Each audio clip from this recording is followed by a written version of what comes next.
All right, everybody, welcome. It is officially the last day of TDOC, day 12, and it's the wrap-up party. So we are still going to record it. Sorry if you're watching it and you don't get to be here live with us. And it's going to be kind of haphazard and fun and crazy and, not anything scripted in any sort of way and all over the place and comments and chatting, but that's what it is. So I hope that everybody thus far has enjoyed TDOC. For everybody that's been dropping me comments and sending me text messages and all of the well wishes of everything, I appreciate it.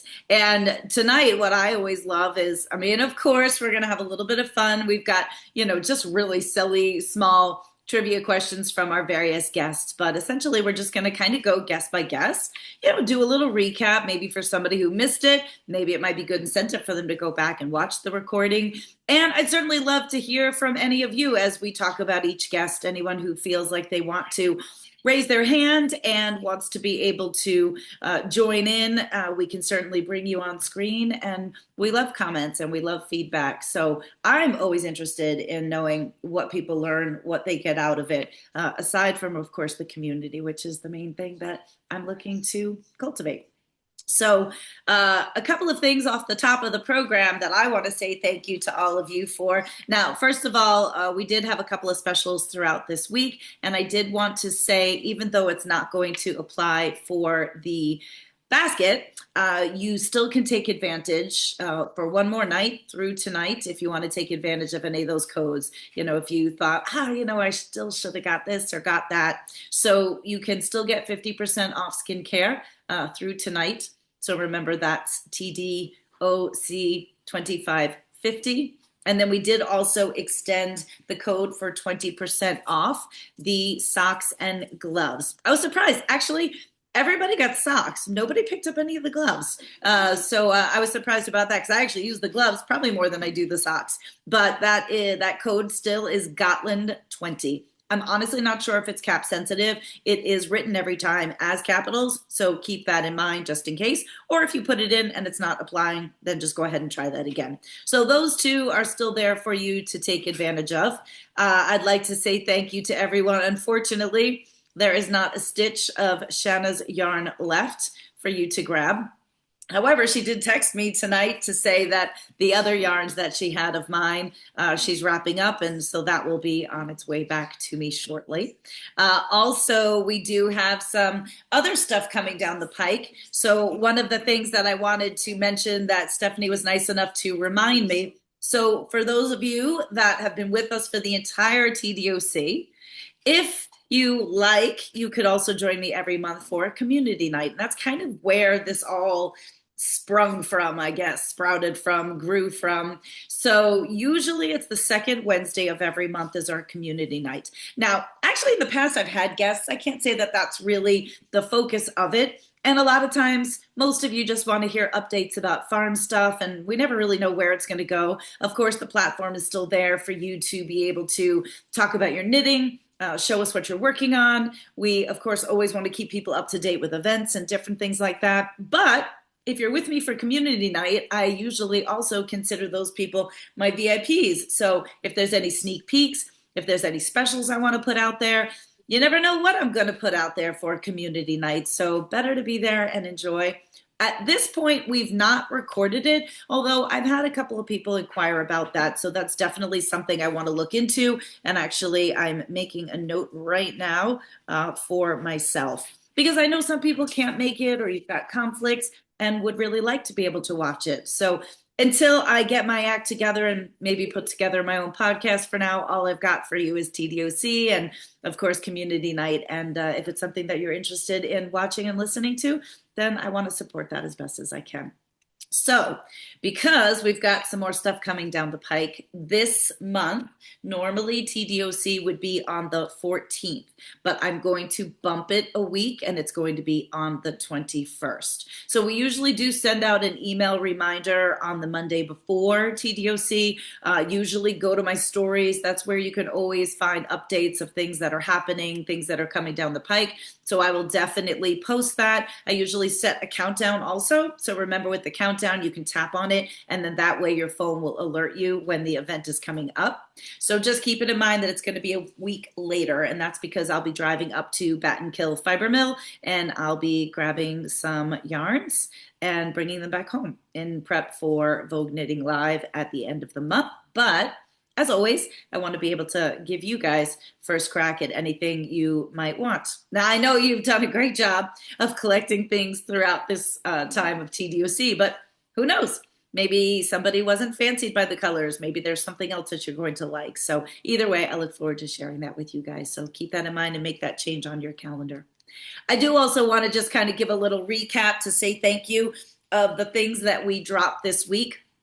I will say we had 5 additional signups for the Crafting with Cotswold class. So thank you to those of you that took the opportunity throughout TDOC to perhaps get inspired, perhaps just finally times aligned and you signed up for it. And then, of course, it still gave you 3 tickets to go in for the basket. So we do still have room for the class, but this Friday registration closes so we can make sure that we get your materials mailed to you. So if you're live with us, if you're watching it and it was still something you were kind of on the fence about, this is going to be the last class for the winter time. So we're not going to revisit this again, probably until the fall, just as we did this year. Also, I want to say thank you for everyone that has thus far supported the one lecture that we're going to be doing with Linda Courtwright from Wild Fibers this year. So that is, I can't remember the date off the top of my head. It's in February. I know it's earlier February because I wanted to make sure I got it in before I whisk away to somewhere warm.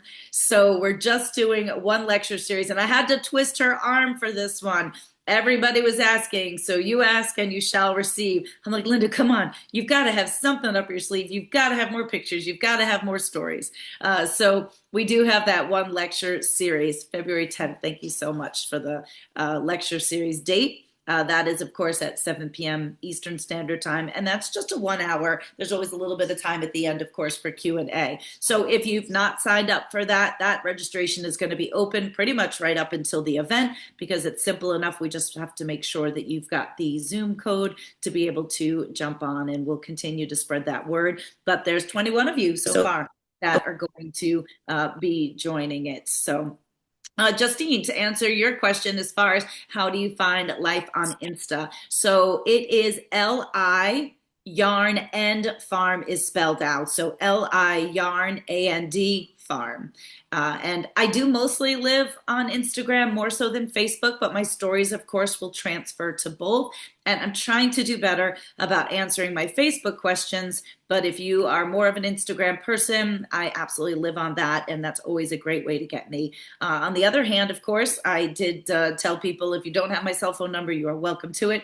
You're always you're always welcome to text me if you've got questions that way. But in terms of keeping up to date on all the things happening on the farm, as well as events and things like that, and just the animal updates, those are always on my stories in Instagram. I am trying to do better about posting regularly. I've had some more recent inspirations, and I need to make that change for 2026. So I have started doing some reels, and I'll try to get more posts out there. But I live in stories incessantly. It's just so easy for me. So I welcome you to join me. And I love feedback, and I love talking to people because it's just me. So feel free to drop a note there as well. So, and then last but not least, the Knit Along. So this is the 5th annual Life and Rainbows Knit Along with Kimberly McAlinden.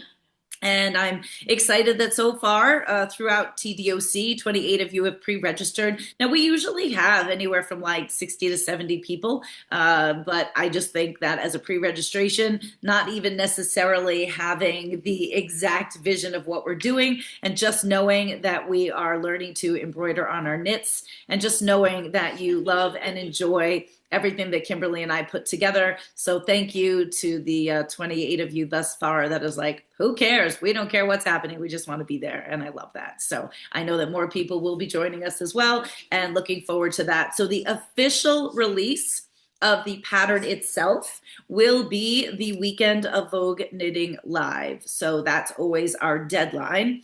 And then, of course, if you're waiting to see what it actually is, you still will have another month to then be able to sign up, because, of course, the Knit Along February/workshop. It doesn't really start until the end of February. I want to say the 28th, 27th, 28th. It's that last Thursday in February. And then, of course, it'll run for the 3 Thursdays in March. Those are recorded. So if you can't be with us, which there are some people that join us every year and they can't be with us live, but they do watch the recordings and also join in to be able to take advantage of all the videos, the tutorials, the private Facebook group, all the things that you get as just being a part of it with us. So that is all of my scoop about all of the things, all the housekeeping things, if you will.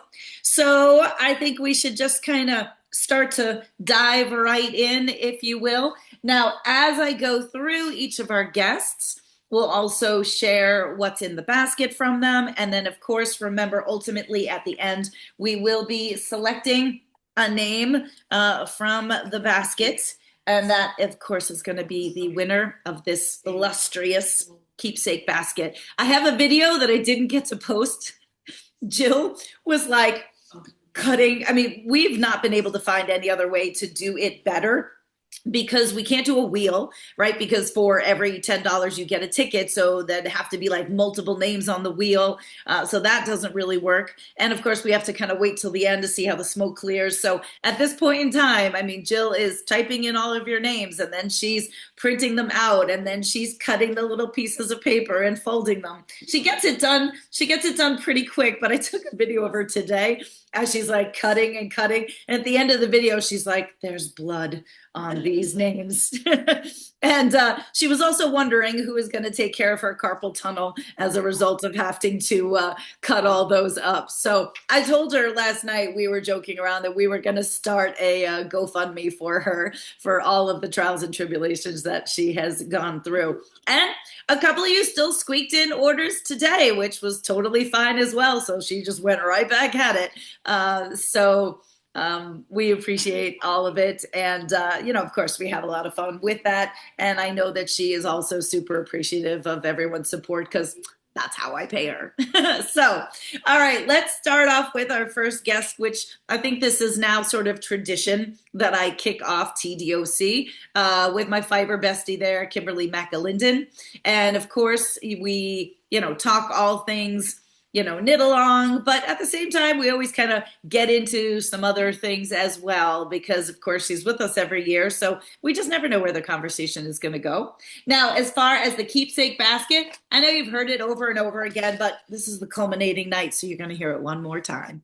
So remember, actually, somebody else is going to be joining us for the Crafting with Cotswold class, because her and I donated a class registration. So that's valued at $30. And of course, that gets you your 1 ounce of locks, your 6-inch frame, you get the pattern, and then you get to be with us on Zoom for 2 hours. Who doesn't want to do that? So we, of course, take you all from the beginning of the shepherding and the shearing part, the curls, talking about scouring. We talk about the breeds of sheep and that give us these great curls. Of course, you're going to start the project with us on Zoom, so there's no homework. It's super easy. And many people actually finish it by the end of the night, just kind of depending how much you get into it. So there's lots of knitting happening while we're going. While you're moving along, I'm doing some background noise, talking about different things. And then, of course, we dive into the technique. And then ultimately kind of end by just going over some inspiration, the different patterns we have that utilize the curls. We had a lot of fun. Well, I'll save that when we get to that person. I was going to say we had a lot of fun with curls in many different ways this time. So I feel like I got to get ready on the chat here. These questions, some of them are silly, stupid, like some of them are more technical. It really just depends on what popped into my head at 6:15 tonight. Because that's just the way I roll. And, it's hard when I'm actually talking with the person. I always think, oh, I'm going to make notes, or I'm going to think about things, but I'm just so involved in the conversation. And then we were joking around earlier, you'd think after I was done with each Zoom session that then I would make some notes, but I'm always scrambling. It's always late and I'm tired. So there we go. So this one, I don't know. I feel like it's kind of easy. So I'm going to be armed and ready to go.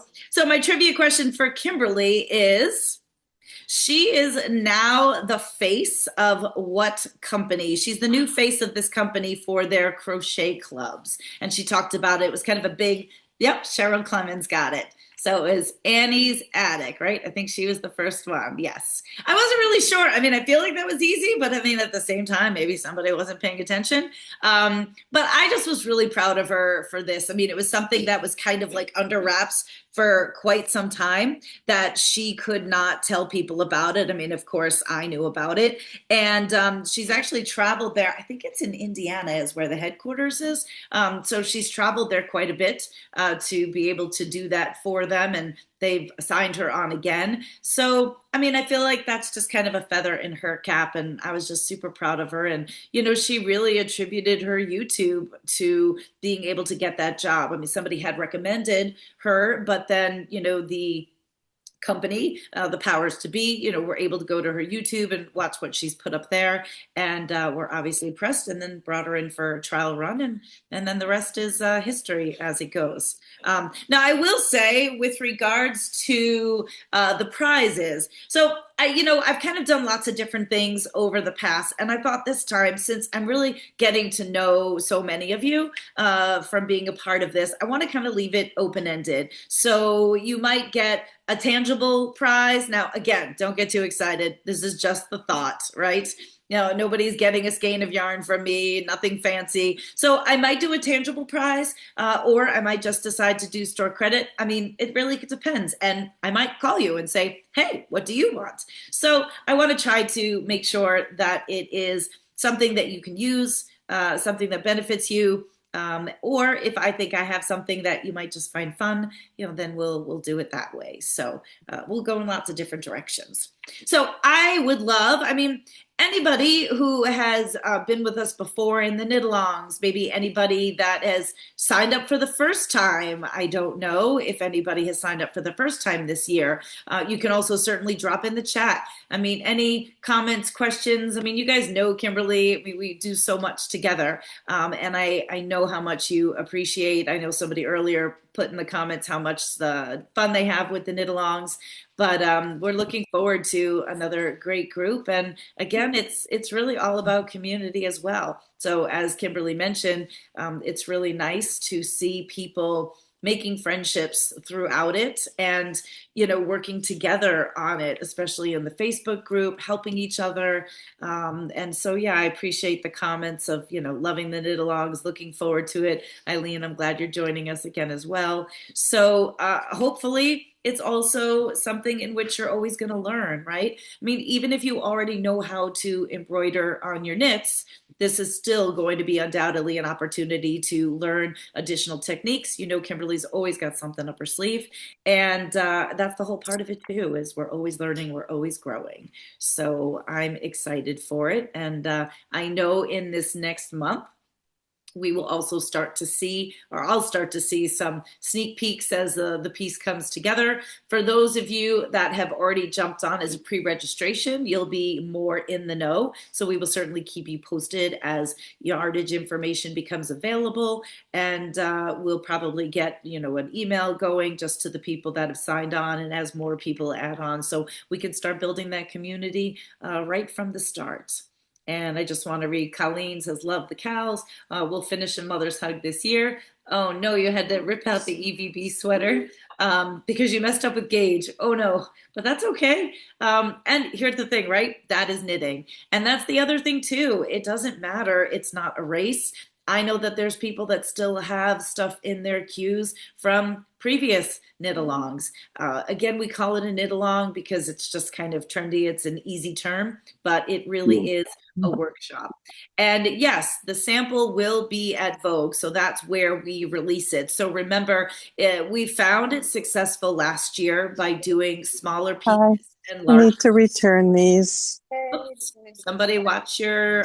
No, we no longer have Kitty, unfortunately. There we go. Hopefully I got that. All right, perfect.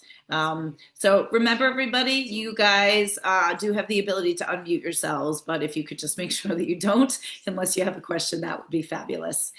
So as I was saying, remember, we are looking at two different pieces. So actually, just because I wanted to kind of celebrate the knit-along from last year, so I'm wearing the EVB cowl. Remember, we did color work last year. Now, these patterns are still available, so if you didn't participate last year, you can certainly still get the patterns. And be able to work away at it. You just miss the opportunity to have the workshop part of it, the videos, a little bit of the extra help and the tips and things that Kimberly does along the way. So by doing a smaller piece and a larger piece, we feel like it kind of worked for people, both in terms of financial investment and time investment. So we will be doing a headband, and then the other piece is like a larger accessory piece.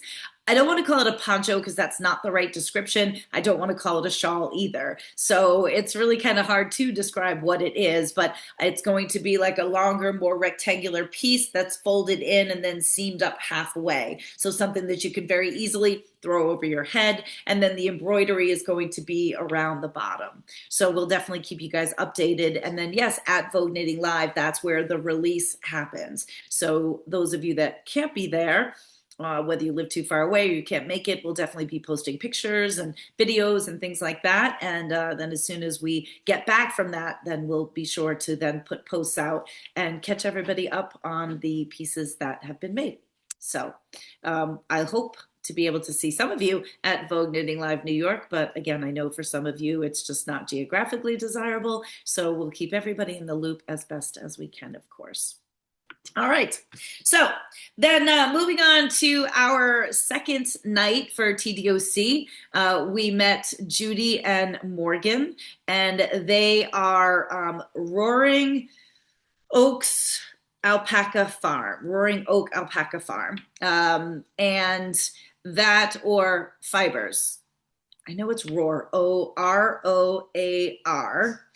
Is the acronym. But at the same time, we know them also for the lovely alpacalets that they are making.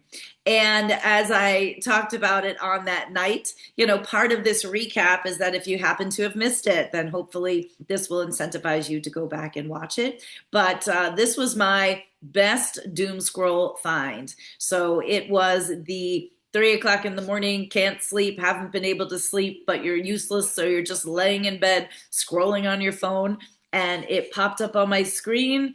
I don't know, the algorithm is like, this woman needs this, and I was like, this is it. I'm like, this is great. And I just knew that it was going to be something that people were going to enjoy. I mean, it's such an amazing price point, $30 for these beautiful bracelets. And at the same time, I thought, what if I could also get them on TDOC? And so again, I just think that they probably thought it was crazy, but they graciously, everything just fell into place. It was amazing. So super excited. Jennifer, oh, welcome. We were just saying, I haven't seen you this entire time, but good to see you, Jennifer Andrus. Oh, that makes me so happy. Yeah, and actually, you know what? Hold on a second, guys. Who cares it's being recorded? I should have had it in front of me.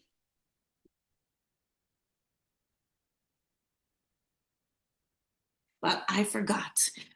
So basically, I just put them on rings just because it's easy for people to be able to see the colors. And then we've got the different sizes. But, just kind of seeing them all together, you can kind of see the array of various colors. And again, we've got the 6.5, 7.5, and 8.5. And oddly enough, all right, I wear the 7.5. Gigunjo Jill, she wears the 6.5 with her tiny little wrists and her tiny little feet. So I keep asking her how those things hold you up. The lavender mist is mine.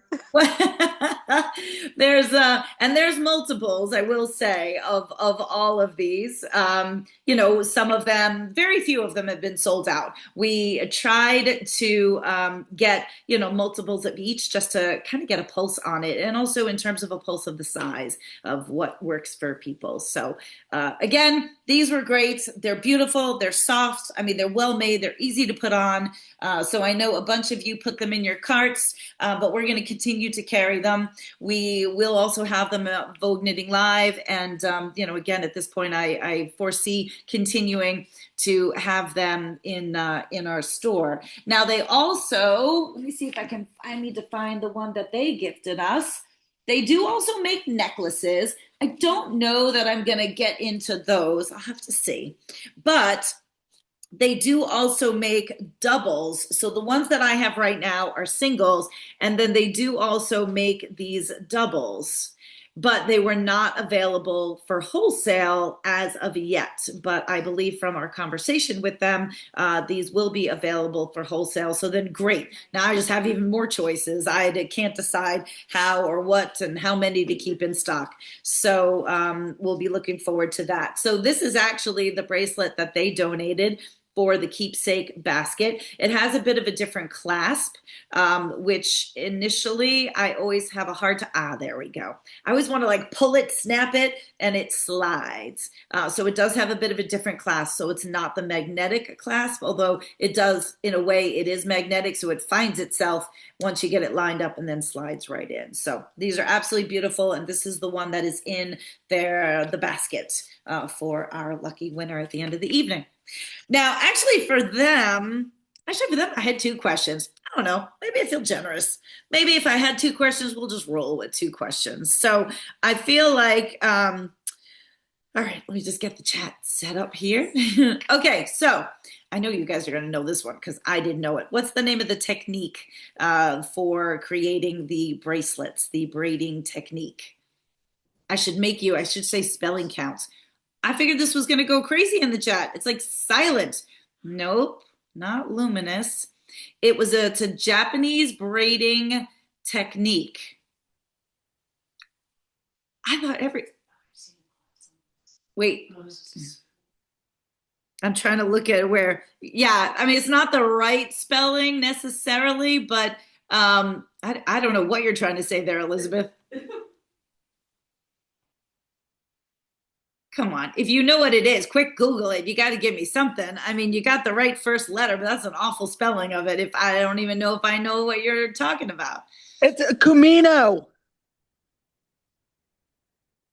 Well, it's technically Kumino. Japanese is Kumino. No, it's Kuihimo. Yes. I know, but that's all right. Nobody is spelling it right anyway. So even Beth NG didn't spell it right. So actually, sorry, don't hate me, Elizabeth. You always just, rag on me anyway. So I'm going to give it to Rebecca and Crystal because they actually managed to get the spelling right. I mean, look, I just put it into ChatGPT. I didn't know how the hell to spell it either. But don't worry, I have two questions. I have two questions for them. So I'm going to get that with the correct spelling. So you were close, Beth NG, close, but no cigar. And so, yeah, so that was something I had not ever heard of it before. And actually, I thought everyone was going to get it right away because when we were doing our session, everybody else seemed to be so familiar with it. And I'm like, I have no idea. So that was something I definitely learned. And I remember how they were talking about, it was just something that they picked up. And they, if you remember, they were talking about the fact that from making all of the hats and the scarves and all the different things that they were doing on their knitting machine, that they had all these, all right, Elizabeth, don't worry, we'll give you something. So all the scraps that they had left over, they were sort of like, what are we going to do with this? And then they had picked up the tool and realized that they could use their scraps to create these braided bracelets. So the second part of my question then, so maybe if you want to give it a second try, what I thought was super cool was, they realized they had landed on something. They were making, of course, everything by hand. And then they began the process to be able to have like their own custom machine to be able to make these bracelets so that they could have a bit more of the production. So what I would love to know, does anybody remember where that came from? Where did this machine come from? Well, I can't. All right. I sort of forgot. Actually, it wasn't exactly. So I usually say it at the top. So now I feel like it's just going to, it's going to actually. So Crystal and Rebecca, I can't. There's only one winner. So here's the other thing. And that was my fault. I should have probably said that.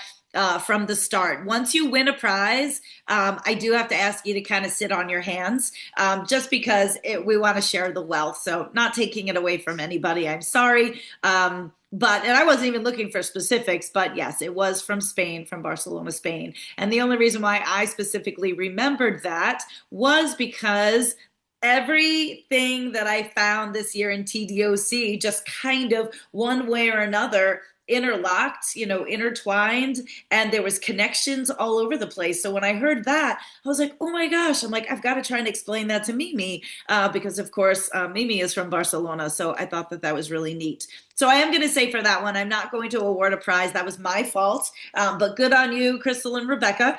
But at the same time, moving forward, if you have already won a prize, then you can just kind of sit on your hands and you can scream the answer in your room, because nobody's going to be able to hear it. And I've got a couple multiple ones for some people though. So, all right. Anybody, well, no, nobody's gotten their bracelets yet, because we've been holding on to everything because Jill hasn't been here. So I'm excited for you guys to get it. I mean, now the other part of that conversation that I didn't necessarily expect was we were also just really kind of geeking out, as I like to call it, talking about their alpacas. And we talked a lot about fiber. We talked a lot about just in terms of their breeding program and how they're really trying to focus on a more uniform fiber, not only for their yarns, but also in making these bracelets. They've got a small flock. And I think that was also something kind of unexpected that I didn't realize. Also, if you remember, the mom, Judy, she ended up learning how to shear herself, just because they were struggling with bringing other people in for shearing and wanted to kind of be on their own time and their own place and making sure their fleeces were dry, right? That was a lot of what their problems were in the beginning, when you have to work with somebody else who sets a date and it has to happen on that date. So to her credit, she was definitely going to learn that trade, and has been shearing her own. And then also we talked a little bit about just in terms of the whole part about, the different colors and the different fibers, because also different colored fibers have different textures. So a lot of that talk, is interesting. They do a lot of testing with their fleeces. And another thing they talked about was trying to breed for animals whose fleeces do not change dramatically as they get older. And of course, it's just a natural thing to happen for animals as they get older and their fleeces change. But trying to select for fleeces that don't have a lot of changes, also something that one should strive for, so that you've got usable fiber from your animals well into, their older years, versus just trying to capitalize on maybe the first couple of years, when we have these animals that are with us anywhere from 18 to 23 years. And as you all know, even as they get older, if their fiber gets coarser, it's still applicable for something. There's felting, there's so many applications, like the insoles are a great example of that. I mean, heck, even at best, you can also utilize them as like a mulch. I mean, it could be anything. So anyway, I really enjoyed meeting them. They just had a great vibe. I mean, we were just going back and forth and cutting each other off and just having a really, really good time with it. So I hope everybody enjoyed it as well. And I see Catherine's got her hand up. So I am just looking. Let's see. For some reason or other, Catherine, it's not. Hang on one second. See if there we go. Now I'm going to bring you in. So I thought the most interesting thing about them was that they're both certified fleece sorters, and got certified in that. There's the whole class that they took and stuff, so that they go around and sort other people's fleece as well. So it's always fascinating the ways people use the farming part of raising animals and then find all these other ways to be involved in the industry. Anyway, I thought that And was really right, it was fun. a matter of necessity also, because in terms of them wanting to be more knowledgeable, but then also being able to go out and resource fibers from other people that aren't necessarily using it, and to be able to have, good evaluation techniques on that. And then part of that too, they also mentioned, which we talked about, is, there used to be a co-op, but then that kind of fell apart. So everybody's sort of been left to their own accord, to be able to resource in whatever way they can. So, yeah, and they have that for all areas. So meaning not so much, I would say, not with llama. We're just not that sophisticated yet, but with wool especially. So there are also people that are certified with regards to the various breeds of sheep wool, and, being able to then, check those fleeces as they're coming in, but not only for length and not only for overall quality, for strength. For anybody who has seen me post pictures, or anybody who's been with us at the llama shows, they'll do fiber evaluations as one of the classes. And, there's a whole scorecard. And, not only is the judge looking at the length and looking at the color and looking at the quality, but then snapping it in their ear to make sure that it's strong, that the animal hasn't gotten sick and has any kind of weakness or anything like that. So, but yeah. Good. Cool stuff. Well, good. Thank you. And yeah, guys, I mean, anybody that does want to jump in and, make any comments about anything, I really always love the feedback. So that was definitely a surprise one, and an interesting one. I feel like we kind of had, a bunch this time that maybe weren't necessarily totally like fiber knit focused, but kind of around the outskirts that, everyone I think seems to almost enjoy those even more. So anyway, so then moving on to Frankie at Liberty Farms. So Frankie, I just met this year, and I just thought that she had such an interesting position working at this very large farm. And of course, I was brought in to shear the llama. But again, interestingly enough, we learned that it tied into Aaron, who we had later on in TDOC.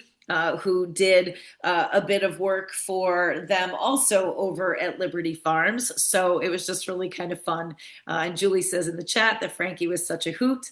She was gracious enough to come to us from Zoom while she was in California.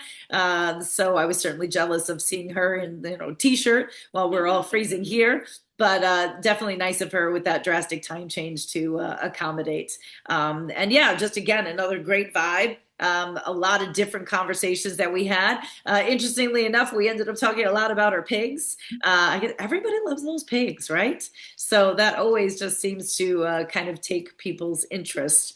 But, part of this is still fiber and all things that related. But if you remember, now I'll show you her basket goodie. And I asked her, so her value, I didn't get to look up the alpaca lits. I'm sure it's more than $30 because it's that double one, but just to give you an idea of what's going in the basket. But Frankie generously donated 3 skeins. I love my naturals. This is so beautiful, just these 3 colors together. And I know she said it was a combination of Jacob, Cheviot, and maybe Shetland. I can't remember exactly the other one. There weren't all necessarily fiber type breeds, but even still, I mean, the yarn's got, a nice feel to it for sure. Really beautiful natural colors, but they no longer have a fiber flock. So these were actually yarns that were kind of left over, I guess. So definitely reminiscent of times of what the farm used to be.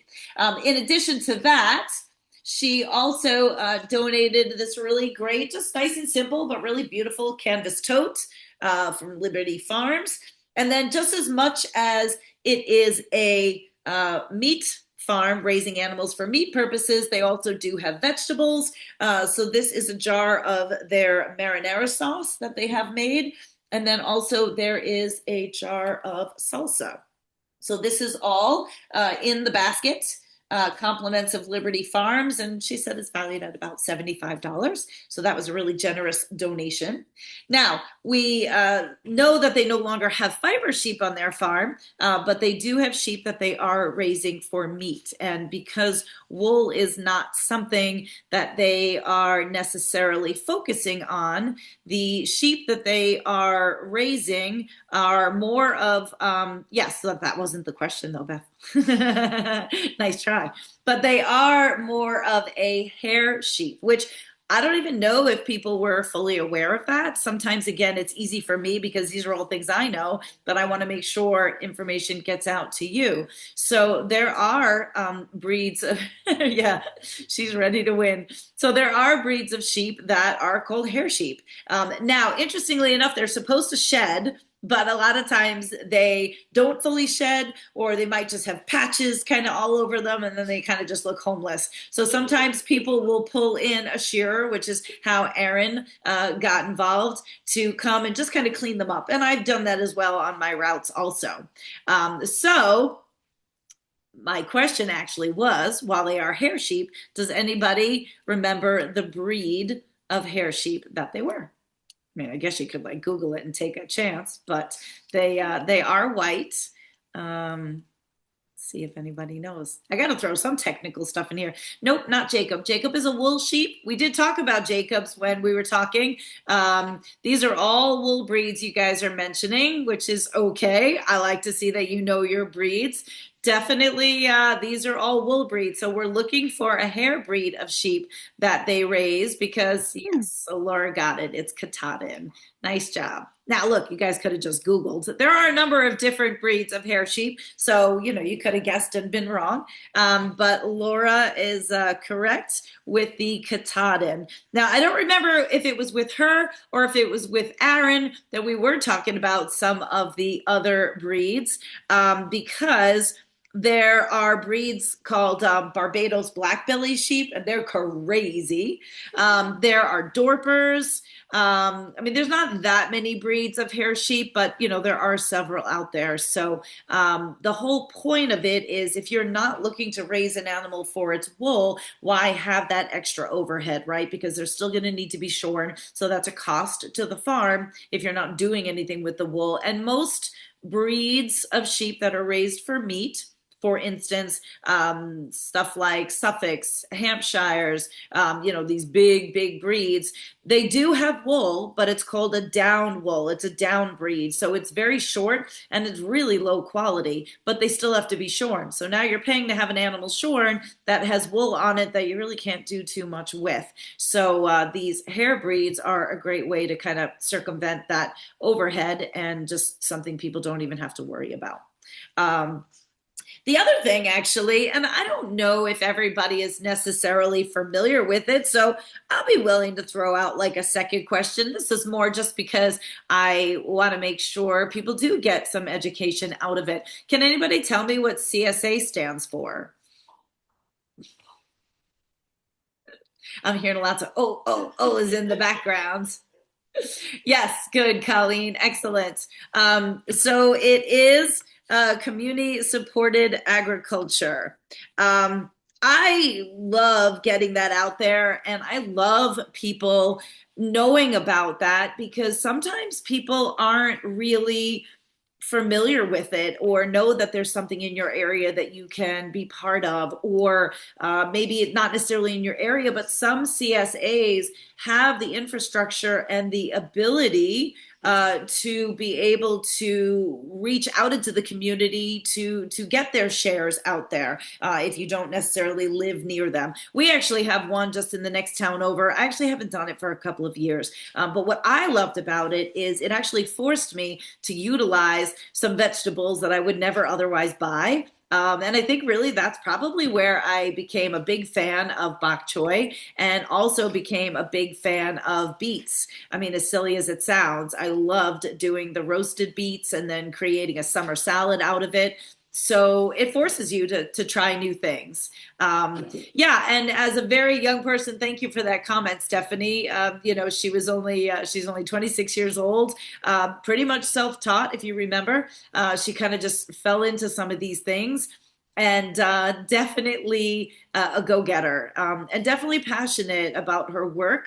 And I admire that because, right, this isn't, they aren't her animals necessarily, but she treats them as her own.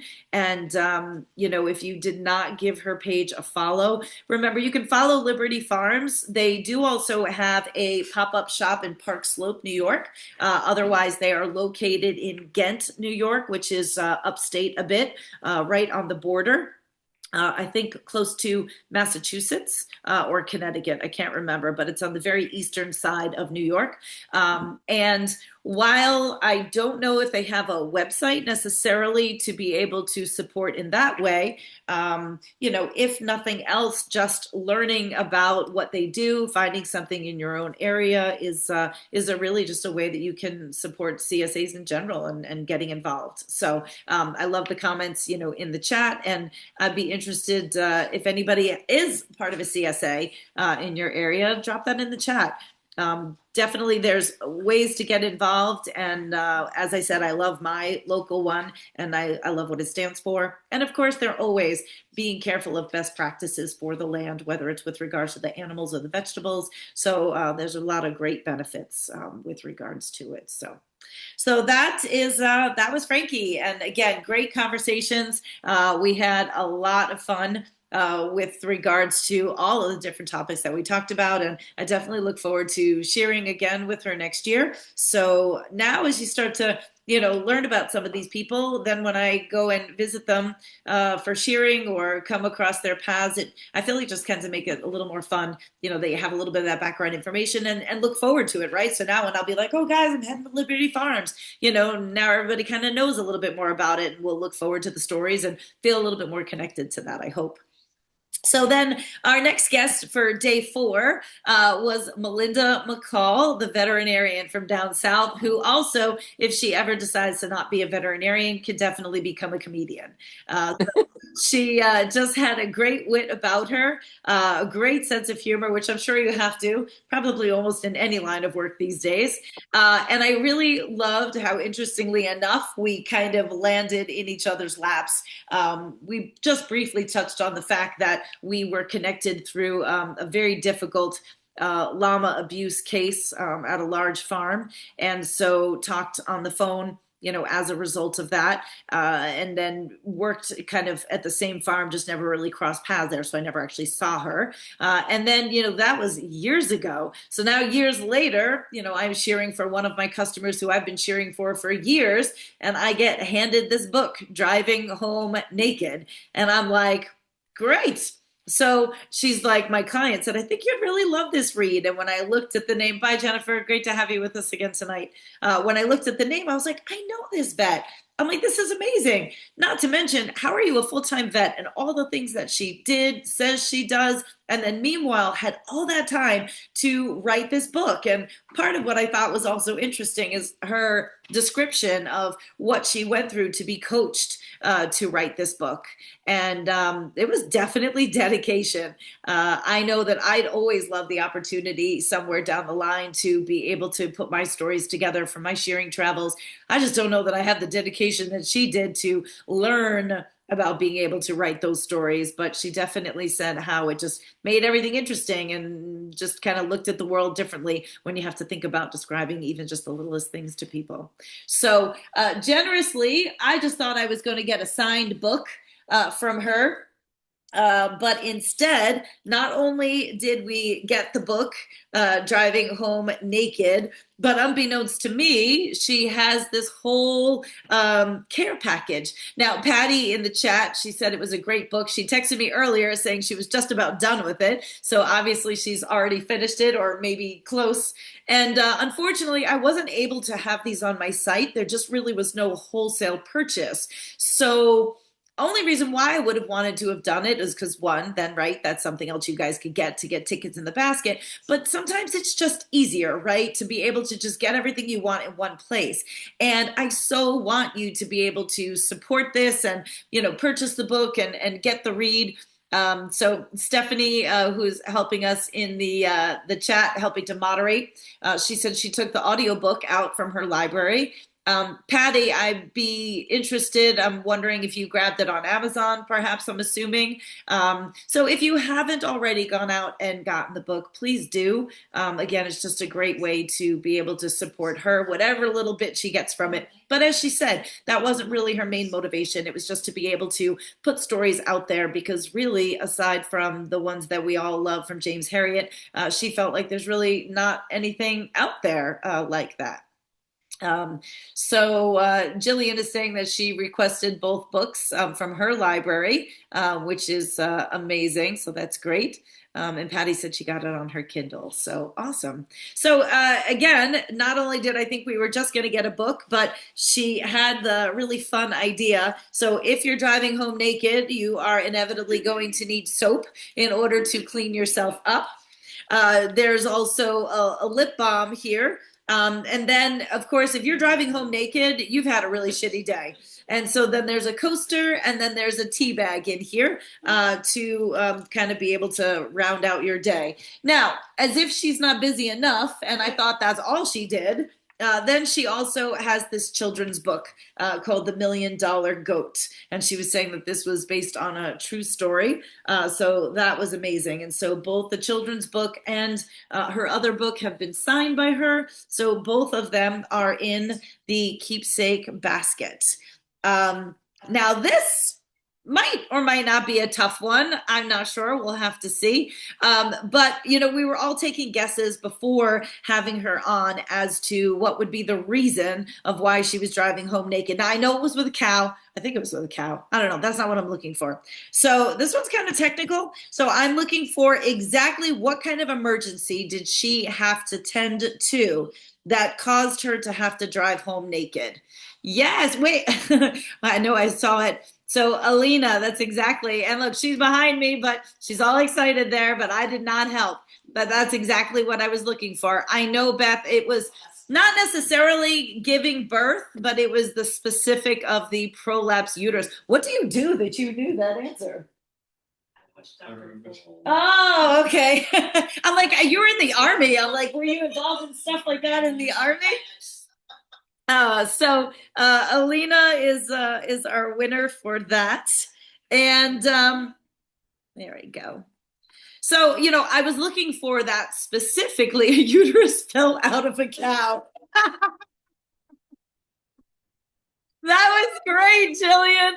That was absolutely amazing. Oh my God.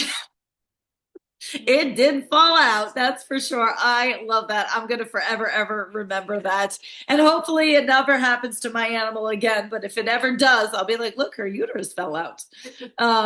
Putting back the uterus. So, but it was just an interesting conversation.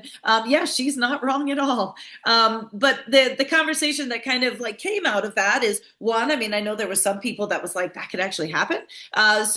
We did get to, talk a bit more about that and, just ways to remedy it. And it is unbelievable because as much as it's simply, the uterus fell out, it doesn't just simply go back in. And so it's quite amazing that it, I was going to say, Alina, did you see, just drop your, even though I know, just drop your email address in the chat for Stephanie. So that was really some fun conversations. And then again, I had to ask her about the old wives' tale. I was part once of a sheep that lambed and also prolapsed. And, so we had to get that back in. Now, the one thing that she didn't necessarily elaborate on, but, maybe why I need to, is that you have to think about it when the uterus falls out, it's now on the floor. So it's also, you have to take great care to lift up this uterus. You've got to flush it. You've got to wash it. You've got to somehow or other keep it up so it doesn't touch the ground again while you're then proceeding to try to stuff it back in. And I'm talking, excuse me for the analogy, but you are fisting this thing back in. I mean, you are shoving it, you're pushing it, you're just footing whatever you can do because it does not go back in easily. And then oftentimes the animal has to be stitched, right? Because now the body has expelled it, so it needs to stay in there. And then, yeah, Robbie, that's what Alina was saying. She's like, she watches a lot of Dr. Pol. So Robbie also said she saw Dr. Pol do that. And then, of course, the main thing is now the animal has to go on antibiotics, right? Because just a whole lot has happened and you're reintroducing this back into the animal's body. And inevitably, despite all efforts to clean it off, you do have to, make sure you're preventing infection. And then amazingly enough, it can actually just go back in there and then it just reattaches itself and it fixes itself, and it does not necessarily mean that that animal can't be bred again, which is crazy. So I think sometimes it just depends on the severity of it. But I know my llama bestie Carol has had it happen with one of her llamas, and then after giving it some healing time, she went back ahead and bred her, and she was fine. So just because it happened once doesn't mean it's going to happen again. So you can basically get prolapsed anything. So that's definitely hopefully a new one for some of you. And again, nothing that I want to be involved in, but I've definitely have been experienced that myself, in a number of different ways with the animals that we have on my farm, and then also when I worked at the other educational farms. So yeah, so that's what I was just seeing what Patty was saying in the chat. So anyway, it was just really fun conversations with her. She graciously gave us her time. I know that she's got long days as any large animal vet does, but I thought it was really interesting the way her practice is organized. And there's the two of them, right, that do it together. So they can also kind of alternate, holidays and weekends or evenings. And then at the same time, raising her child, she mentioned that she was divorced, and so in that sense, at least for part of the time, having to also take care of her kid along with all of that. And I also thought it was neat that she uses her house as a hub so that people can also bring the animals there. So she kind of has her own garage, she said, set up as like a kind of a medical unit. So I thought that was pretty cool. So then we move on to John, who's here with us. So, you know what? I feel like I still want you to come up with a second. I have a trivia question, but I feel like I don't know. Somebody who spins is going to know it, but I feel like you need to come up with one too. Can I put you on the spot for that? Think about it. Yeah.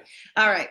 So anyway, so happy to have John here in-house with me. And it was great to have him on as a guest. I knew early on when him and I started doing some work together and doing some spinning projects together that I wanted to be able to have him as a TDOC guest. And even though we've talked about spinning in various ways prior with other guests, never really delved into it, quite as much, I think. We did have Heidi from Dirty Girl Yarns on previously, and talked a little bit with some of her stuff and her technique, but so it was just interesting. I think John definitely takes a more analytical view of spinning per se, and actually so graciously, look at him demonstrating here. He's working on a drop spindle. What kind of drop spindle is it? Or what brand? From Amazon. Hey, that's all right.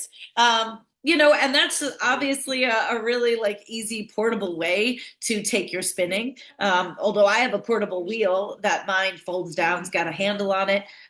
So as I think we were even talking in our chat that night, there's lots of people that get into drop spindles and even collect them because in so many ways they're just really, really beautiful in terms of the construction and the detail and the woodwork that can go into some of them.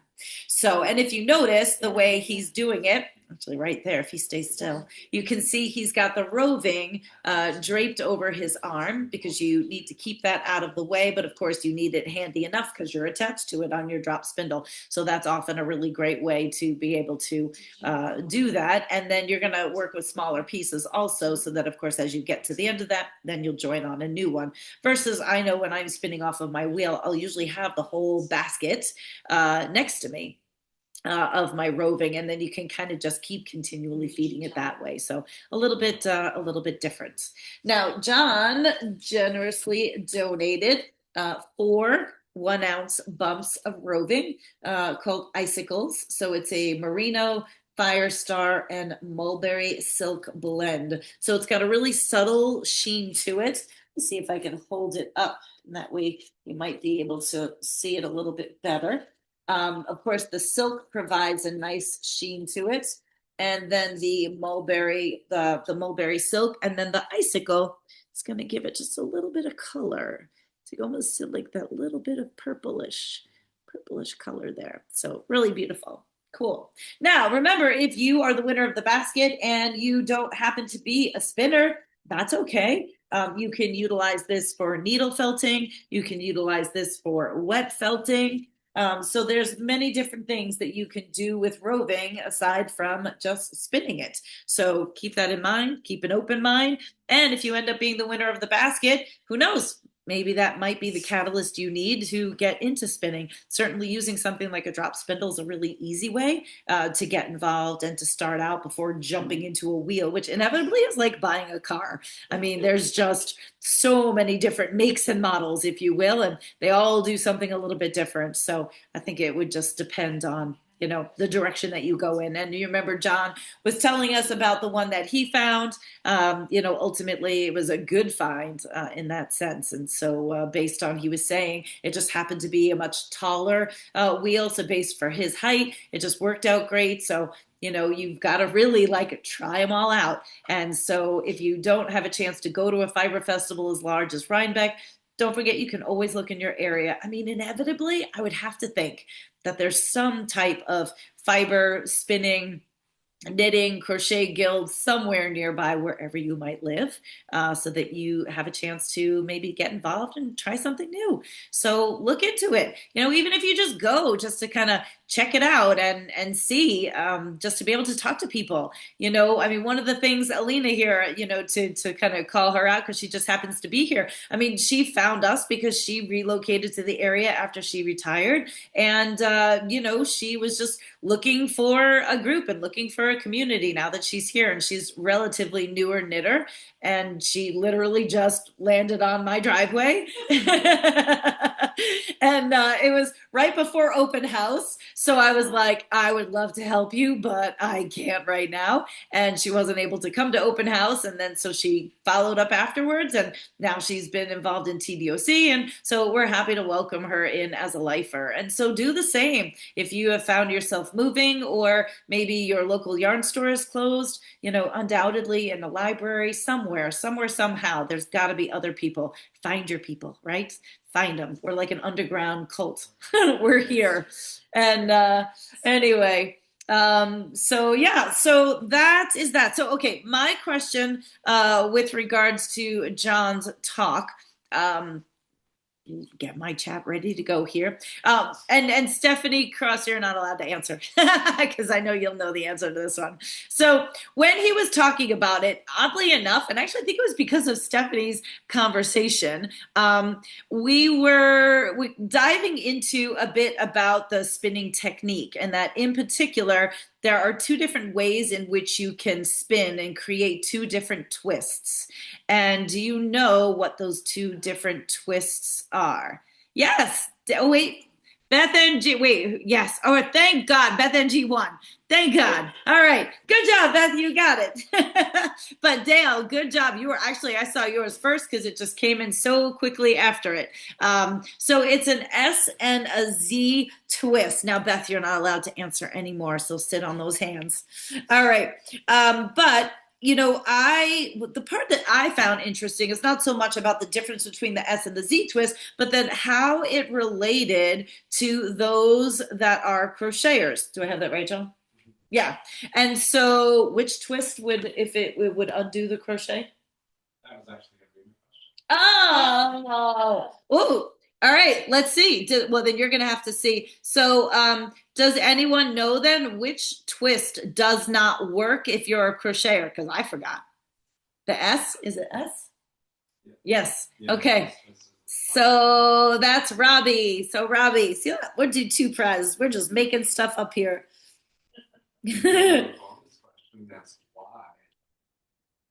All right. Well, I'm not giving another prize, but John says bonus question. Beth, you're not allowed to answer anymore. I said you have to sit on your hands.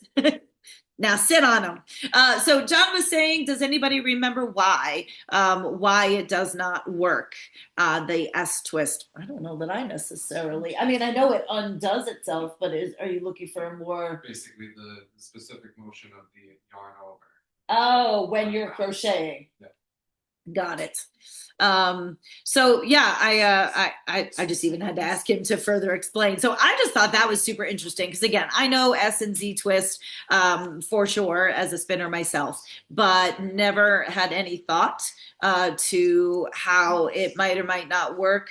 Because also I don't crochet. So I thought that was really interesting. That was kind of my takeaway from it. So wanted to put that out there for you guys. So I hope you had fun with that. And really, there were so many different things, right? Like I was trying to think, like we talked about all the different ways that you could card fibers, right? In the blending board. That was kind of something I've heard of it, but I don't know that I really ever saw it. So we went everything from hand carders to the blending board to the drum carders. So, I mean, there was lots of terminology in his talk, and hopefully you guys found it interesting. And again, another one in which we got to geek out over. So then moving on to our ever love of Linda Courtwright and all things wild fibers. Now, this is another repeated guest, so it's kind of a tradition. She has traditionally been with me on New Year's Eve. We've said goodbye to the previous year and hello to the new year, kind of together. And so once again, had her as my New Year's Eve guest. And you just never know what she's going to talk about. And right now, she's absolutely in love with Greenland. I'm not going to ask that question because if you did not know that, you weren't paying attention to a single thing she said.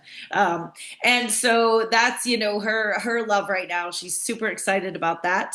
And in addition, many of you, before we even started TDOC, had asked about having her do a lecture series again. So again, you asked, I made it happen. I only got one out of her, but I definitely had to squeeze that one out of her. So I was super excited that after our conversation, I told her, think about it, said, I don't want to pressure you, but she did come back with a proposal. And so we've got that set up and we talked about that at the top of the program. And as I mentioned, also 21 of you have already jumped on to be able to be part of that night with us. Again, her stories, her pictures are just absolutely amazing, captivating.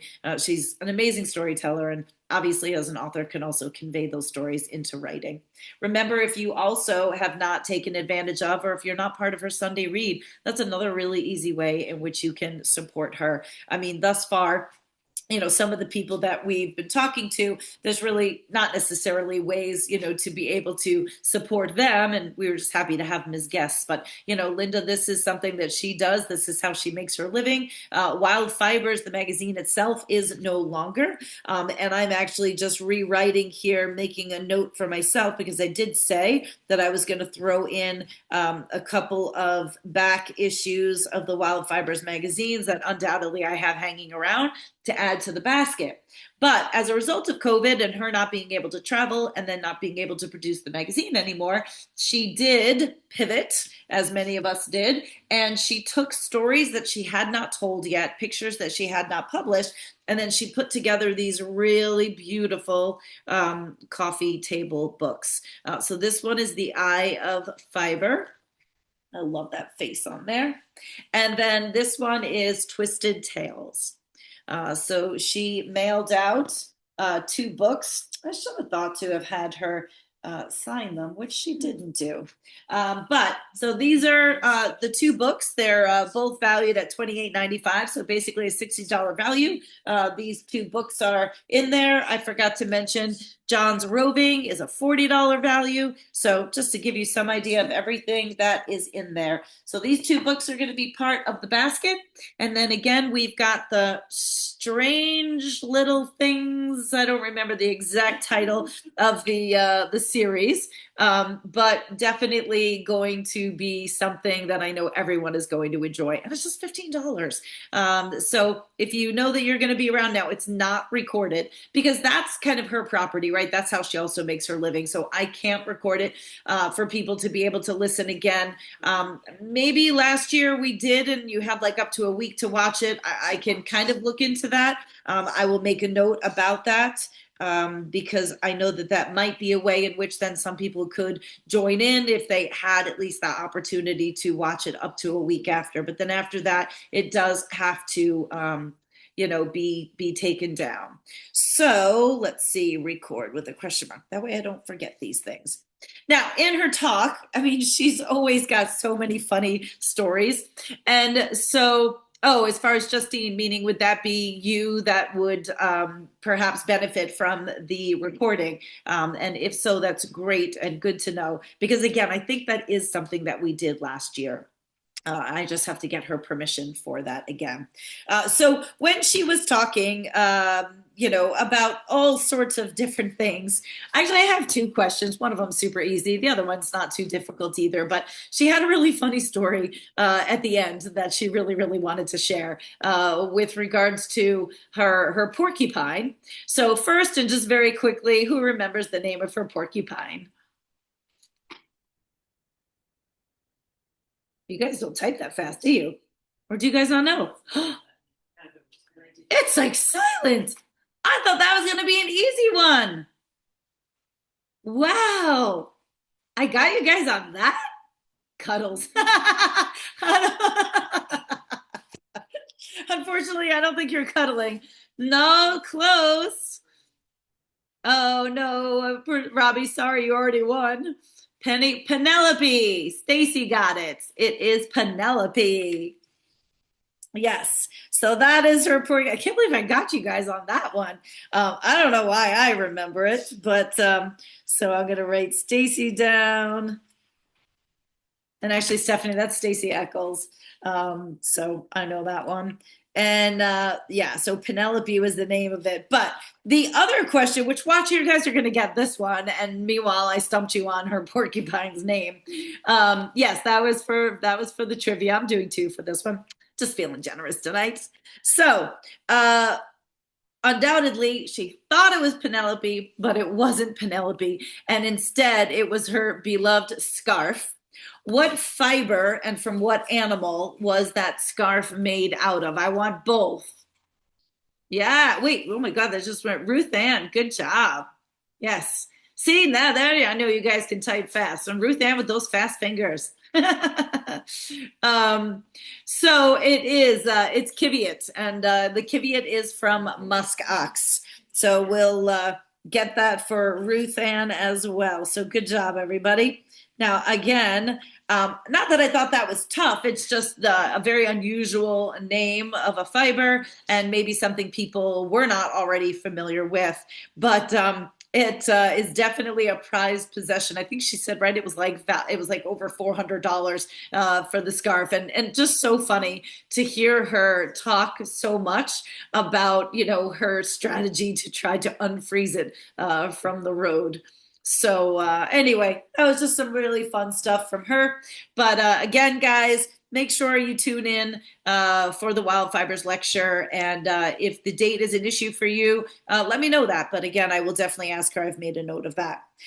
So on the next date for day 7 of TDOC, we actually had a Fiber Friends chat. So that was the first time that I've done that. That was also the big night of our drop. So I had a lot of collaborations with people that I already had on as a full guest. So I thought it would be fun to just kind of get a bunch of people together for this kind of fiber chat and give me another chance to highlight them and, of course, thank them for their time and their efforts, and then get you guys excited about what was to come.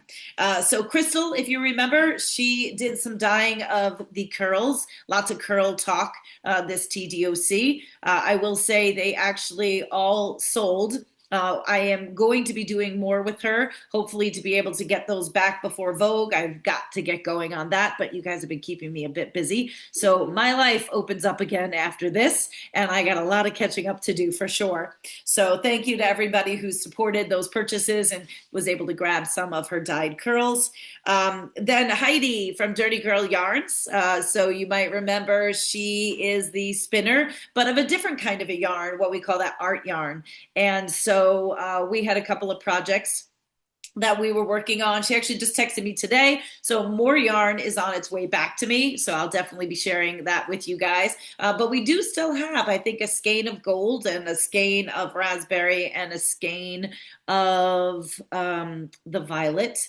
And I think we also still have a skein of the In Dreams and a skein of the pink. So I think there's still like one of everything left from what she did initially. And like I said, more to come down the pike and share. But that was a really, really fun collaboration because as many of you got to hear the story with regards to my favorite sheep to shear, Violet, also Amy's favorite sheep, and being able to gift Amy a skein of that beautifully spun yarn from Violet. So that was super fun. And of course I cried like I always do. So I was really happy to be able to do that. And then Amy also dropped me a bunch of yarn and then also the rest of her socks and her gloves, which remember we still have that code active through tonight. So more than likely if you're watching the recording, it's going to be too late because this will be posted until the morning. So don't forget Gotland20 if you want to still grab any socks or gloves. Plenty of time, unfortunately, to still use them this winter, except if any of you are sitting somewhere really, really warm and we hate you. Otherwise, the rest of us here are just trying to do whatever we can to stay warm and get through winter. So with that, then also we had Shanna, and kind of in preparation for the knit along, knowing that Kimberly's going to be working with the Falkland yarn, which comes from Linda Courtwright. So again, just connecting everybody together. Shanna did a really beautiful dye collaboration. Now more of it's on its way on some other yarns that I sent her as well. But I will say everything that she did for me thus far is all gone. So it's all going on to new homes, and I'm excited about that.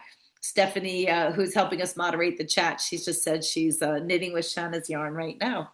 Now, each of these ladies were nice enough to be able to drop something in the basket also, even though they didn't have to because they already had donated in previous years when they were a guest. But there's a skein of yarn. I know Shanna said, I think it's like just a little under $30.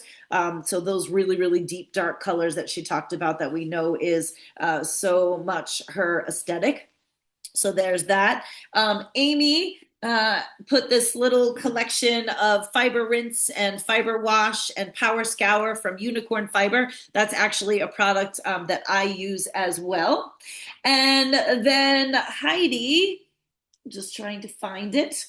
Heidi now has her own wool wash. So this is not only for scouring raw fleece, but it is also for being able to wash your knits, wash your yarn.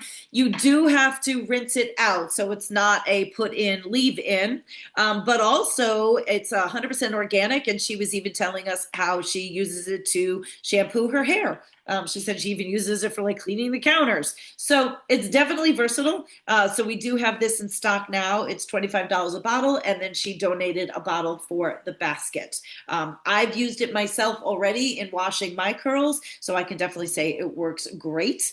And I thank you for those of you that put some in your cart and will now be trying her products at home. And then last but not least, Crystal. So Crystal has a digital download. So whoever wins the basket, we will be getting in contact with you, connecting you with Crystal. And she has a digital download of her collection, a collection of patterns. I think there's like 6 or 7 patterns that she said. So that was her contribution for that as well. So, I mean, I did have a couple of different questions.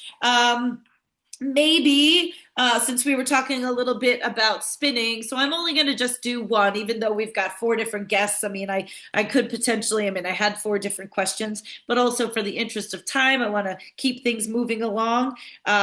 There was really something very specific about Heidi and her spinning and the wheel that she uses to create these big yarns. And I was just wondering if anybody remembered what that type of wheel is, what it was called, because it was something that I brought up because the kind of yarn that she wants to make, you can't do it on just any sort of regular wheel.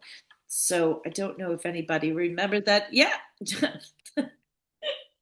All right. Well, John here, of course. I mean, he has every right to answer. And as the spinner himself, it is called the country spinner. And that was really something when we had a little bit more time to talk when I had her on as a guest. But I just found it interesting because when you want to spin those big chunky yarns, most wheels are not necessarily going to accommodate that. So the country spinner is something that she works on to be able to really create these cool yarns for everybody. All right. Maybe I'll throw in one more.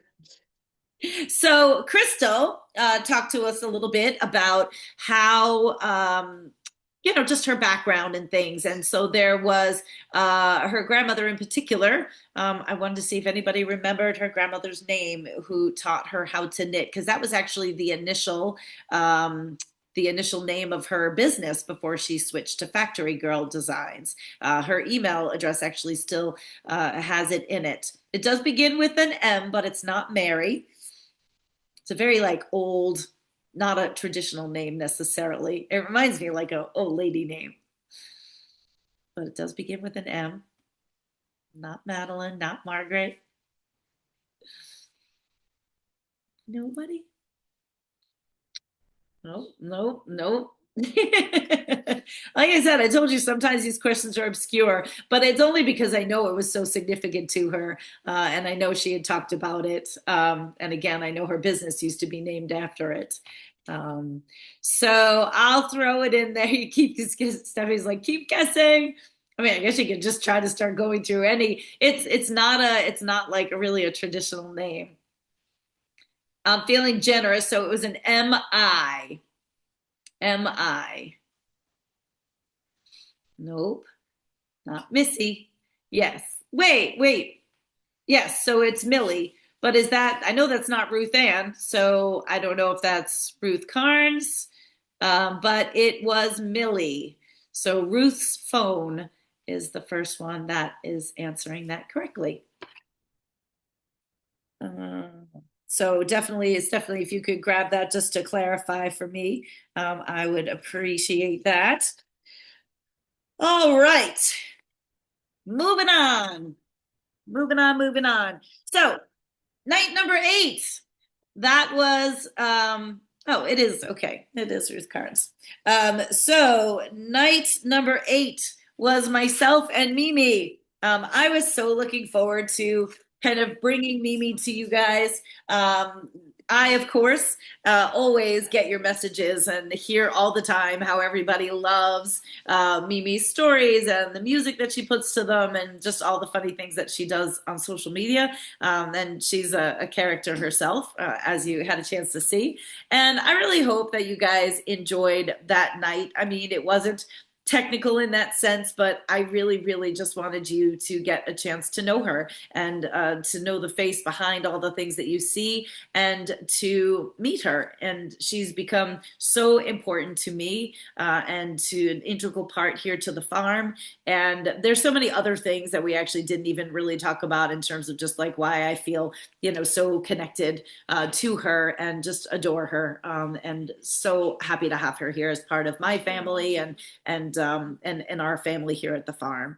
And I'm glad that you guys appreciated, her backstory. And I also wanted to be able to give her that credit for everything that she did to get to where she is today. And the challenges and the change and how scary it is, especially when the language, can oftentimes be a barrier as well.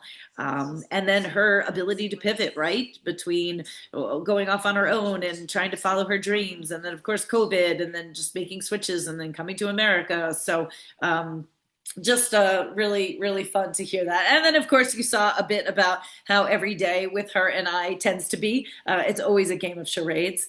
And so inevitably, I knew it was going to come up some way, somehow. Sometimes her ability to pronounce a word that just leaves me not even knowing what it is. And then next thing you know, she's making hand motions to, and then I got it, right? It was crocodile. But I mean, then the two of us just doubled over laughing, which is pretty much what we do every day. way. So, and she can find just as much fun in it as I do. So that's just kind of, that's our days together. And so almost, it's funny. So many of you were like, does anybody think you're sisters? And, and I thought a lot about that too, because we have become so close that, sometimes too, working together is hard also that way. And so, yeah, I mean, I think in many ways, we do relate together as friends and sisters, but in the end, I still am her boss. So that's always sometimes a challenge as well. But Mimi's such a hard worker, and I really value her that way. So, of course, she comes, from Barcelona and from Spain. She's very proud of that, right? She's European Spanish. We have to make that very clear. And on the other hand, I mean, I kind of have two simple little questions, but I think the one that's really interesting that I didn't know anything about, what is her actual language that she talked about? You guys probably knew I was going to go that way, but so I know, well, I don't know. I never knew. I didn't know what Catalan was. So I know Jillian got it. So that's great. I really didn't. I didn't know. I didn't know what it was. I had never heard of it. And the other thing that I always find so interesting is just how she explains to me how her brain has to work. That she has to go through, two translations, one way and back the other way. And really now, the more that she has spent time in the U.S., that it's, difficult for her because she oftentimes will forget certain words. So never mind still learning all the English words, but then sometimes she'll forget the word, in her native language. So I thought that was interesting. Now, the other one's probably easy as well, but let's just throw them all in here. So the other one is, now, we know she loves the animals at the farm, all of them, but she does have a favorite animal. And she talked a lot about what was, I want specifics. This one's too easy. I want specifics. What is the specific, what is her favorite animal? I don't want just whale. It's too easy. So you got to tell me which, nope, not orca. Yes, Dale got it. So it's the killer whale, which I think is so. Orcas and orcas are the same. What? Orca and killer whales are the same animal. And in fact, orca is technically a better term. I'm getting schooled over here. Well, I don't know, because if Mimi's so specific, I mean, so Ellen is telling me orca is a better term. Mimi calls it a killer whale. So I tell you what, and Ellen, is this you sitting behind me? That's right. She's putting up a fight on this one. I was specifically looking for killer whale, but again, since we're not throwing millions of dollars at people, I can make sure both Ellen and Dale get something. And of course, we're just having fun here. So I will write this down. I'm going to ask Mimi tomorrow too. See what she has to say about that. So save it one of the same. All right. So again, and part of that too, for her 44th birthday, she was so excited. She's been here on Long Island for several years, and she had never gone to the aquarium. So like a little kid, she was so excited that she went to the aquarium for her birthday. That's out in Riverhead on Long Island. So, those are still animals that are near and dear to her heart. But we all know that, of course, she loves the animals here on the farm. Beth NG is like, she's right. Listen, I'm just saying what Mimi tells me. That's all. Oh, you know what? That's a really, really great idea, Jillian. In the chat, Jillian's like, Mimi should do a reel tomorrow answering the question. So I'll get her on. She'll be in tomorrow night for the evening shift. So we'll have to ask her about that. Now, I still have to ask Mimi, we're going to donate something to the basket. I'm going to see what she wants to put in. I'll leave that up to her, but we will definitely get something in there from you guys. So then the ninth night was Aaron from Busy Corner Farm, or Aaron Shearing. I was excited to have him on. And again, another, geeking out conversation because as a fellow shearer, but also as a shepherd, just getting his backstory of, again, which I said, a lot of times I might know somebody, but not know a lot about them. And so it was great just being able to talk to him about all different things. So I had a lot of fun, also learning about his breeding program and, kind of how things got started. If you remember, it was his sister. It was her 4-H project, but then she didn't really like it too much. And then his dad got really involved. And then him and his one brother are still involved today, whereas the other 2 siblings have just kind of gone off to do their own thing. And Aaron, of course, is shearing full time, doesn't have as much time to dedicate to the farm. And so the 2 of them really work together and complement each other nicely in terms of the responsibilities and things like that. And then, of course, even Aaron's partner, she's gotten involved and, even has been instrumental in the newer breed that was added to their flock. So since you guys are getting sharp here, the right answer, the correct answer, don't be hitting your buttons yet. Listen to me. I want, and it has to be correct, and that has to be all 3 of them. So I am looking for the 3 breeds that he has in his flock. And you don't get to just pick one. You have to answer all 3. All 3. We talked a lot about this because the one breed's easy. We've been talking about it all week. Now I got you guys. It's silent in the chat. See this now this is the technical stuff, right? This is the fiber stuff. This is the goods. You guys should be knowing breeds. The one you should absolutely know. The other one, we talked a lot about it. I just rewatched today and I have no idea. And then somebody said, I'm glad I already won. This one is hard. I didn't think it was going to be that hard because we talked a lot about it, but I guess if you're not familiar,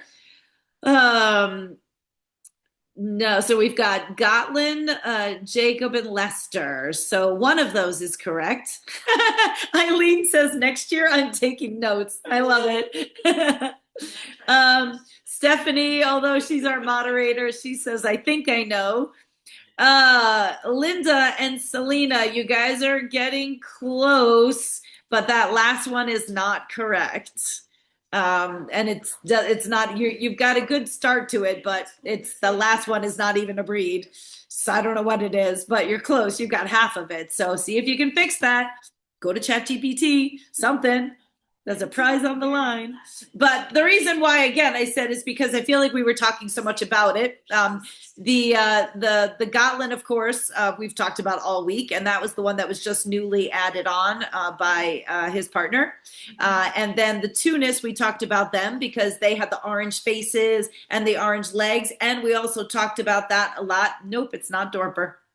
That's a hair breed.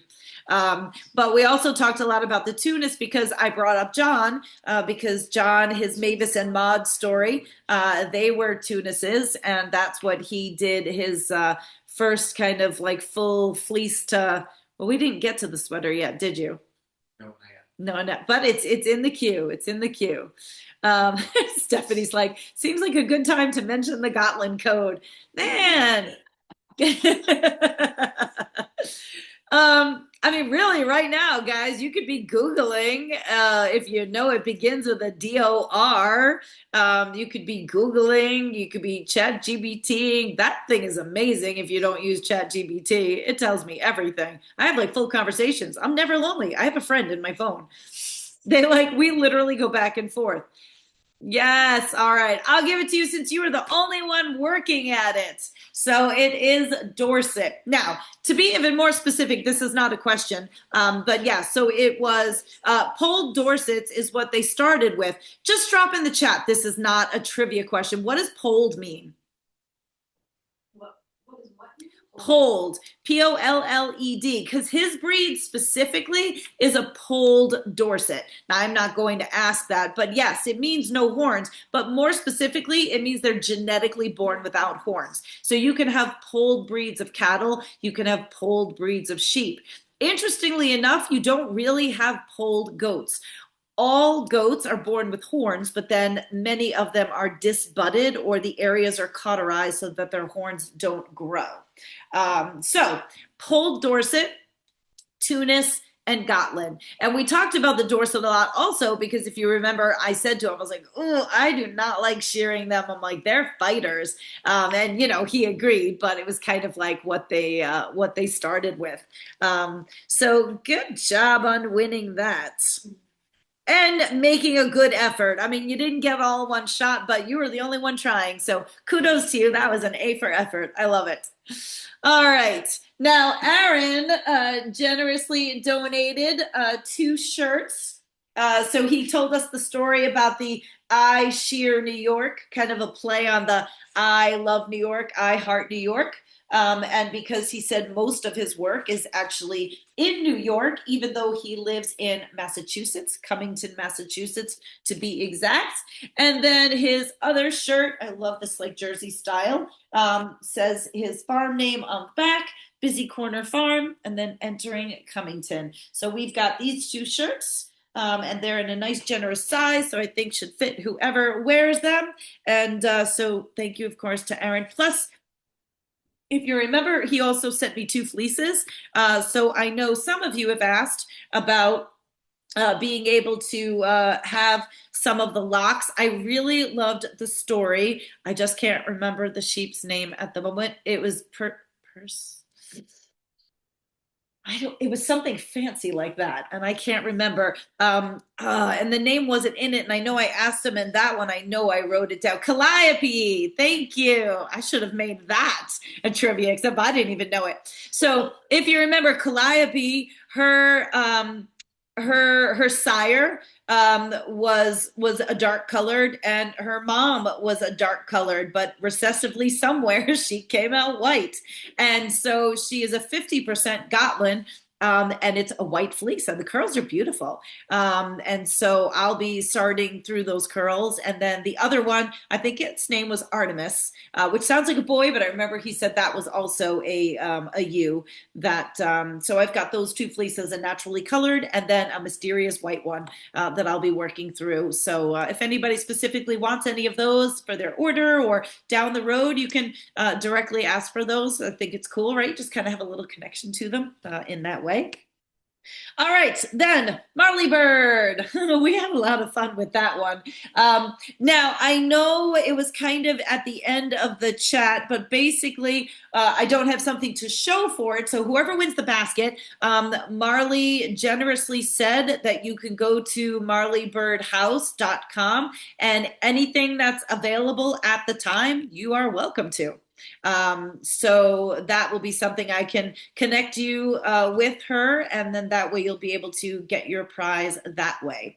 You know, a lot of fun talking all sorts of things with Marley Bird. And you know, again, even in the beginning, I had to ask her, I was like, is that really your name? I kind of thought it was like a stage name. I mean, I figured Marley was her name, but it just sounds so cute and so perfect. So she's obviously capitalized on that. What I really loved was a bit about her conversation of how over the years she has continually been the face of various brands as opposed to just her own brand. And she talked a lot about how that kind of forced her to have to censor some things. And so that led into, of course, the fact that we just said shit like a million times by the time we got to the end of the Zoom session, once she realized she was allowed to say it. And then also just as kind of tongue-in-cheek to show that when she was working for other companies, she obviously had to carry herself in a certain way. And she's just really, if I could say, she's just kind of in like her zero fuck stage, right? We could say that too. And that's where she's at. And it's great. That actually is her favorite word. She just didn't know if she could say it. You know what? It's okay. So we laughed about that a lot, so much so that actually even her code, which I think expires at the end of January. So I believe it's still something that you can take advantage of. I think it was 50% off any of her patterns. And the code was shit, literally. So I'm pretty sure that goes until the end of January. So remember, she is a perfect example of somebody you can support, meaning Aaron, unless you've got sheep, you're not calling up and supporting him in any way. I don't know, Patty, to be honest with you, because she didn't give that to me ahead of time. She kind of threw it at me live. And so I don't have my notes in front of me. And we can certainly clarify that. So Stephanie is saying Friday. Okay, so at least you have till Friday, right? You have till Friday to take advantage of 50% off her patterns. So amazing. So we had a lot of fun. It was great catching up with her. I really haven't talked to her, seen her in quite some time. And then I brought up to her how she's been popping up in my feed and how I had seen a lot of new stuff that was being done with what I assumed was her son. So I thought that was a really fun conversation. And actually, she took a little bit of time to get a bit emotional, talking about how that working relationship has been going, that she also coaches her son, and then yet he's really kind of taken this and run with it to do her social media, and and that he's doing a great job with it. So that was really fun. And Cheryl's saying that she makes amazing bread. She did not send the green chili recipe. I'll have to ask her about that. Mind you, too, we've got some recipes here tonight in person. I know some of you have been asking for a compilation of the recipes. So once the dust settles, once we get all the orders out, because Jill is very like one track. She cannot have stuff open ended. And right now, if I ask her to do virtually anything, I get like a so so she just wants to get these orders out. So that is what we're going to be focused on. And so then we'll circle back. And I just love that you guys enjoyed the recipes and enjoyed the recipe share. But yeah, so Marley Bird is super into making sourdough. But can I also say, if you are not following my friend Amy Kidd, that is Follow Your Arrow Farm, right? She was on our Fiber Friends chat. She also is super into making sourdough. Also, though, she asked for her own grain mill. So she put a picture up, I saw it in her stories, where she actually made her own flour. I know, right? So, so she's really into doing her sourdough as well. Luckily enough, a life cookbook in the works. Lord knows it's not going to be of the caliber of anyone else's, but might be fun, right? Thank you for dropping Amy's Instagram in the chat there. But yeah, so it's Follow Your Arrow Farm. For me, and actually I was a little surprised, but yeah, for me, look, carbs, I try to stay away from them as much as possible. It's just like the one thing that's easy for me to like bypass. So maybe leaves a little more room for something else. And of course, just kind of helps me with, some of my fitness goals. So I will not be getting into sourdough. That would be a disaster. And that's not to say that I don't treat myself here and there. I did have a bread machine back in the day. Remember when that was popular? That was like popular for a while. Actually, so much so that when Christopher and I got together, we both had bread machines. So then we had to pick whose bread machine were we keeping, which one was better. And then, of course, it just sat around after that. So anyway, I made a note. I will ask her about that green chili recipe. And I did think about it, but I didn't have time today. We also got into that huge like cottage cheese talk. And I need to screenshot her the cottage cheese that I highly recommend. So we just had fun talking about that. So I was struggling a little bit for a trivia question on this one. So I will say this comes compliments of Alina. So if you guys don't get it, it's her fault, not mine. But she said, and it was really cute, there's a nickname for Marley's son. So does anybody remember what it is? Because it's also kind of tongue-in-cheek based on if you know him. Of course, Cheryl would get it. But wait, Cheryl, didn't you already win? Yeah, you won in the beginning. No, you just screwed that up, girl. You were supposed to be sitting on your hands. Helping others. Well, it doesn't help when you put the answer in the chat. And I didn't really have another one. Well, you guys can yell at her. I don't know. I don't know that I can think of what. I don't even know it. Do you? Okay. All right. Cheryl, sit on your fingers, okay? Her dog's names. Well, that is cute, but that is Pearl and Brioche. But you know what? So we just had a suggestion here from in-house. Since Cheryl gave away his nickname, what is his real name? Anybody remember that? I actually didn't, but that she reminded me. And Cheryl, don't you touch that keyboard. No, yeah, Caden was one of her other sons. Josiah, Jody's got it. So good job. Yes, and actually I had fun with that because I did tell her we actually had a llama named Caden.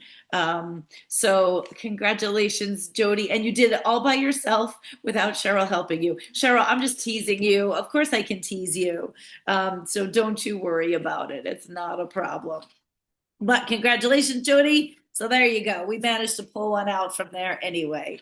All right. And then last but not least, look at this. Oh, I got to hurry up. I just saw the time. Last but not least, my dear friend Trisha. Guys, I was absolutely gobsmacked about our presentation last night.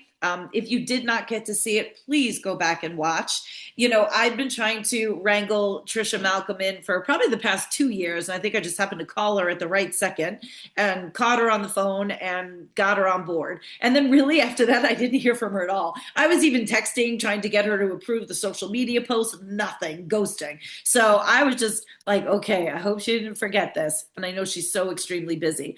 Well, not only did she not forget it, of course, but I mean, I feel like we were at Vogue Knitting Live. I mean, the beautiful, presentation that she put together and took the time. Now, granted, is it something I'm sure she just, had in her wheelhouse? Absolutely. But she didn't have to show that to all of us.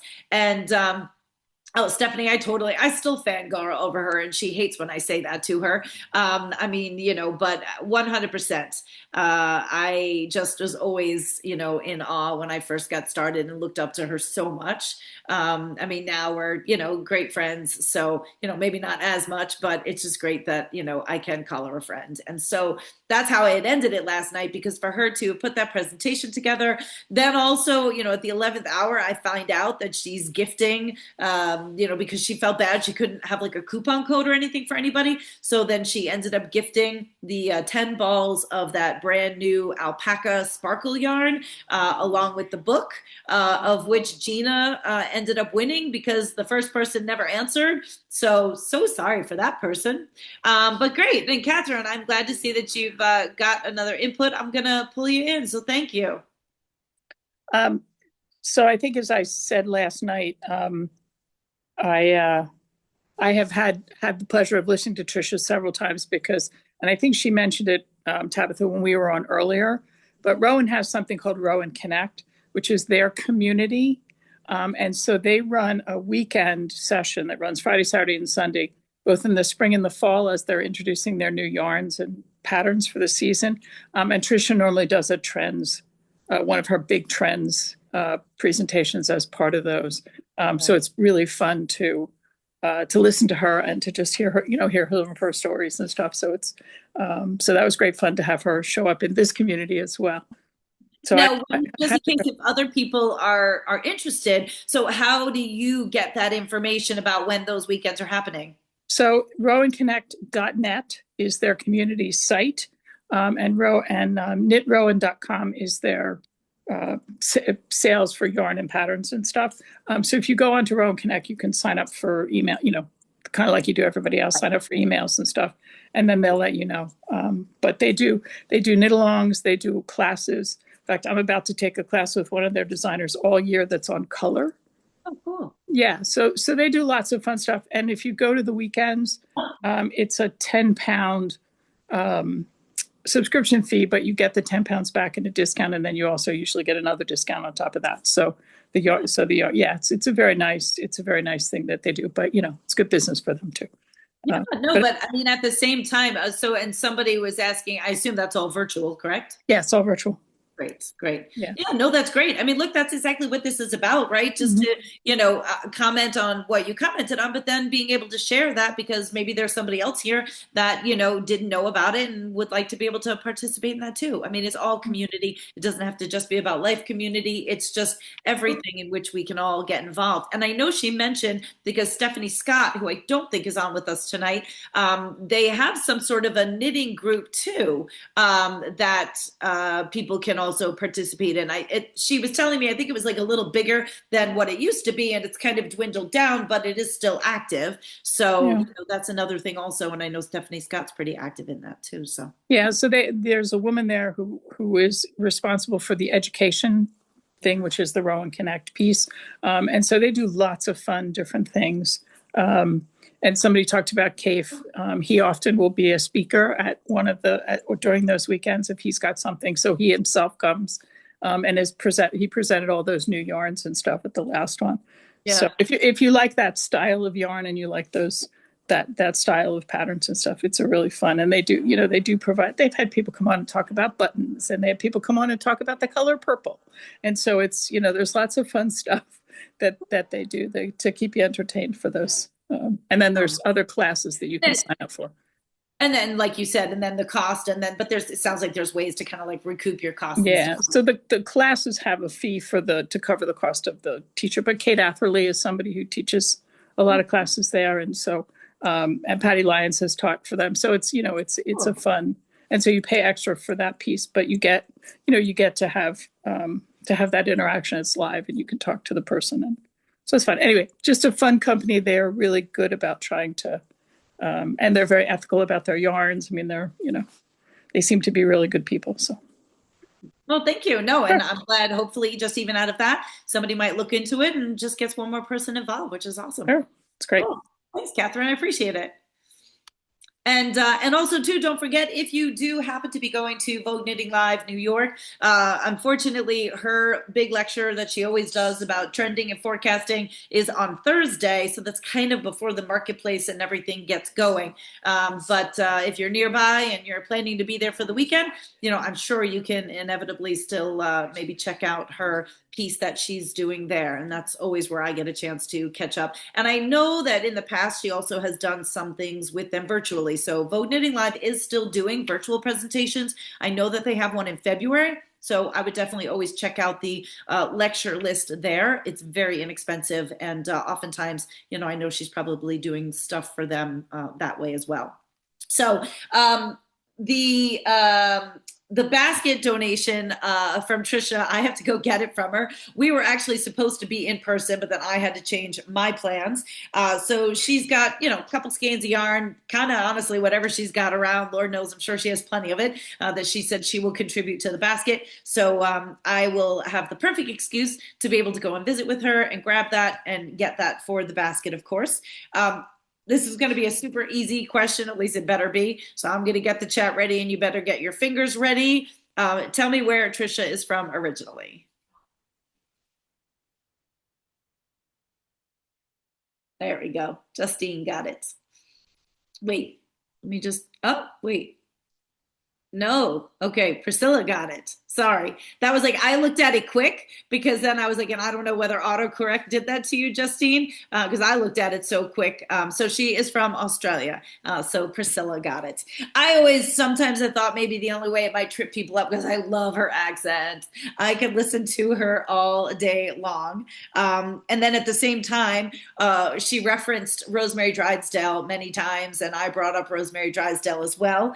And Rosemary is from England. So when the two of them are together, that's where I thought maybe somebody might just confuse those two. But when the two of them are together with both of their accents, it's just great. I love listening to them talk all the time.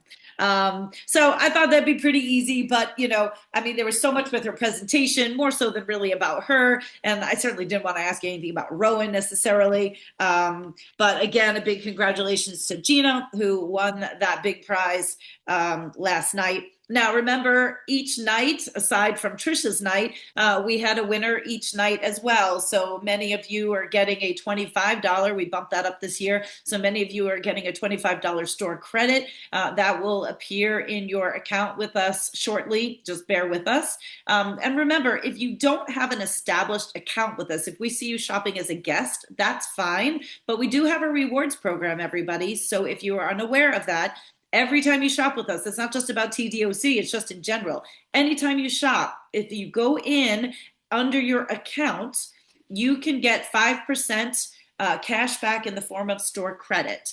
Every quarter, then your points will show up as store credit. And the computer only knows it's you if you go in under your account. So when you go in under your account to shop, it will show you what credit you have. It will ask you if you want to use it or not, and you can accrue that credit. So unlike other rewards programs, we do not clear it out after every quarter. So from the beginning of December, we started a new year, all the way till the end of November, you can continue to accrue credits, and they're there for you as you want to use them. And then at the end of November, they do get wiped out and we start all over again. But remember, you're only going to be able to see those credits if you establish an account and if you go in and shop under your account. So that's just for your benefit. We don't get anything out of it. We're not getting anything by you establishing an account. We're not asking for credit card information, nothing. It's all through the system. So I just want to remind you guys of that.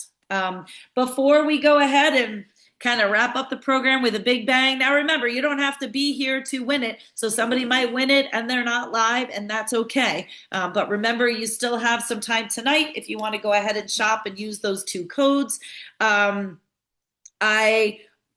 don't know. I think we'll pick first, right? And then I'll like say all my thank yous and stuff like that.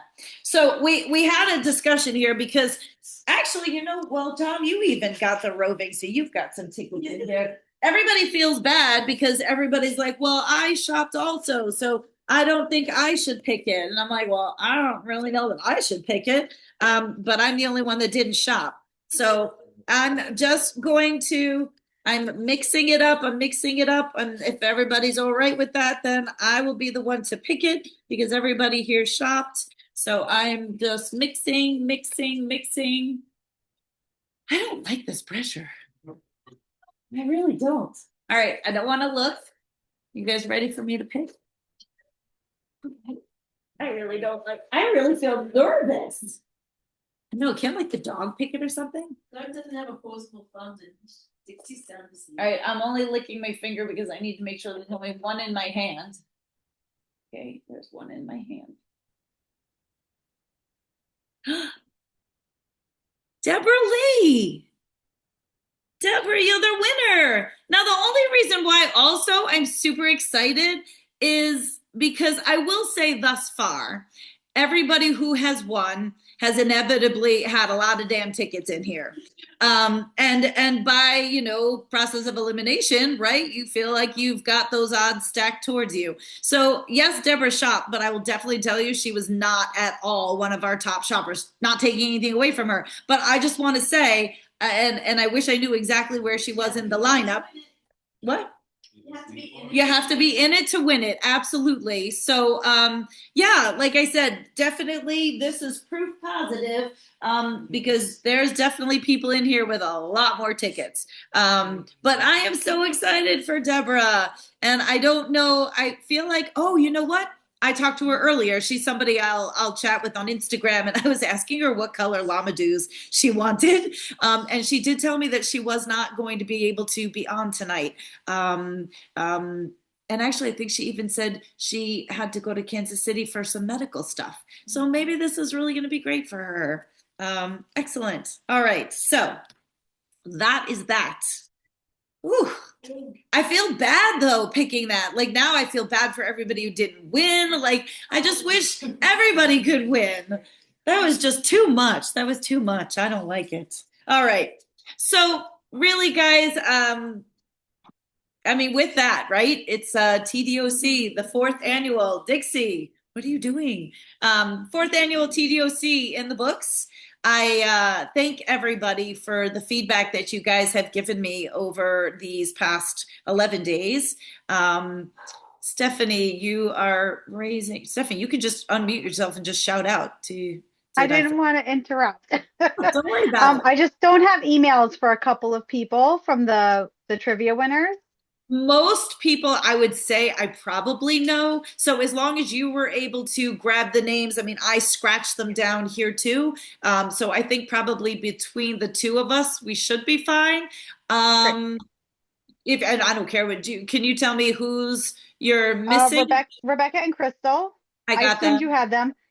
Linda and Selena. That's the one I'm not sure of either. That makes me nervous, only because I feel like they're a newer name and I don't know what a last name is or anything. Okay. So Linda and Selena, can you send me or just write it in the chat your email? And then Jody. Jody, I know. So that's Okay, Jody. perfect.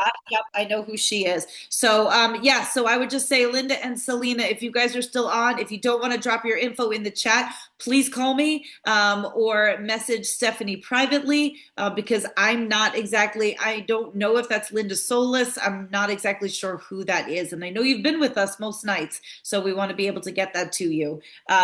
There we go. It is Linda Solis. Okay. All right, cool.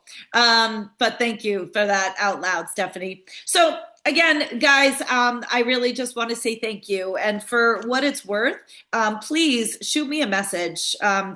I welcome constructive comments, positive comments, constructive comments are positive comments, right? Because I want to continue. I said to somebody earlier, I'm like, I don't think I'm stopping this anytime soon. I don't think I have a choice. And it's a big commitment on my part and on my family's part and on everyone's part. My staff, everyone has been covering me for 12 days so that I can put this on for everybody. And even though it's seemingly only the evening, obviously there's a lot that goes on throughout the day and trying to organize as best as possible. And amazingly enough, even though some of it comes together last minute, every time I just think it's more perfect than the next. And I hope you guys feel that as well.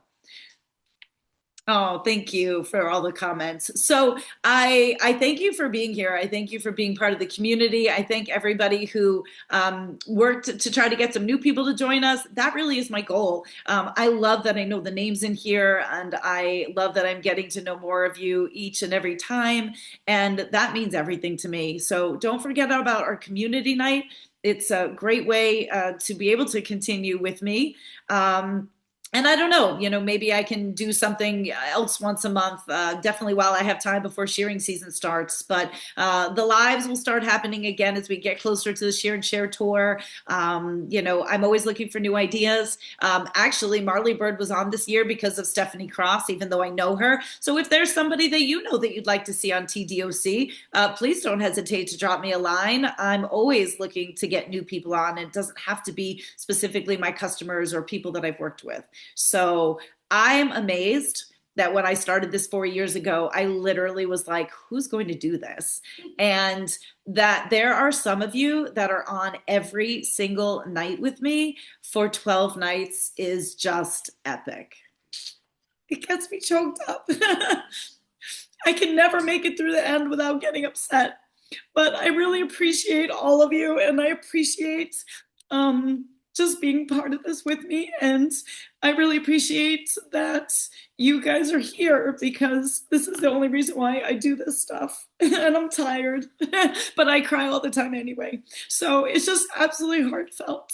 And like each one of you means something to me, whether I'm calling you to see what color llama do you want, or calling to see if you want to switch your plain silver stitch marker to a Yahtzee stitch marker. I mean, I don't care if you spend $5 with me or you spend a lot of money with me. Everybody gets the same treatment, and that's the kind of stuff that I love. And you've got my cell phone number. If you're not in touch with me, it's your fault. I love to hear from people. I love people sending me pictures. This is what I do. You guys are my life, literally. So Okay. All right.